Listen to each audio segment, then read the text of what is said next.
নমস্কার বন্ধুরা, তোমরা সবাই কেমন আছো? আশা করি ভালো আছো এবং আমিও খুব ভালো আছি।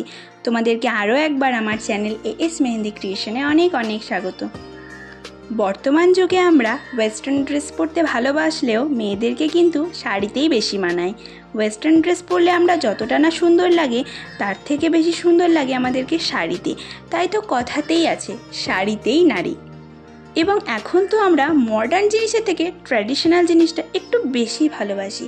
তার মধ্যে অন্যতম হলো এই কলকা ডিজাইন। আর আজ আমার এই কাজটা হলো আমার খুব প্রিয় একটা মানুষের জন্য। তোমরা বলো তো দেখি সে কে হতে পারে? জানো, আমি আঁকতে খুবই ভালোবাসি, তাই তো হাতের কাছে যেটাই পাই তার উপরেই আঁকা আঁকি শুরু করে দিই। আমার অনেক দিন থেকেই ইচ্ছে ছিল এরকম একটা ব্লাউজের ওপরে কলকা ডিজাইন করা। খুব একটা ভালো কলকা না জানলেও মোটামুটি পারি, তাই তো সব থেকে সহজ একটা ডিজাইন করব ভেবেছি। তাই প্রথমেই আমি ব্লাউজের পিঠের দিকে ভালোভাবে বর্ডার করে নিলাম।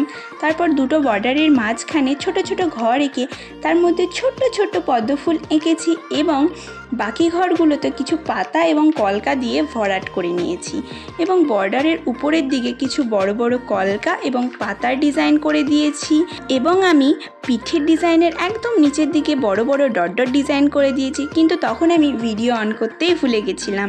আমি এর আগেও কিছু ব্লাউজের ডিজাইন করেছি, যেগুলো আমার ফেসবুক পেজ এএস মেহেন্দি ক্রিয়েশনে পোস্ট করা আছে, তোমরা চাইলে অবশ্যই দেখে নিতে পারো। আজ আমি ব্লাউজের হাতের ডিজাইনটা একটু অন্যরকম করেছি, তোমরা দেখে জানিও তো ডিজাইনটা কেমন হয়েছে। আমি পিঠের এবং হাতের ডিজাইনটা একই রাখার চেষ্টা করেছি। আমার না এরকম ডিজাইন খুবই ভালো লাগে।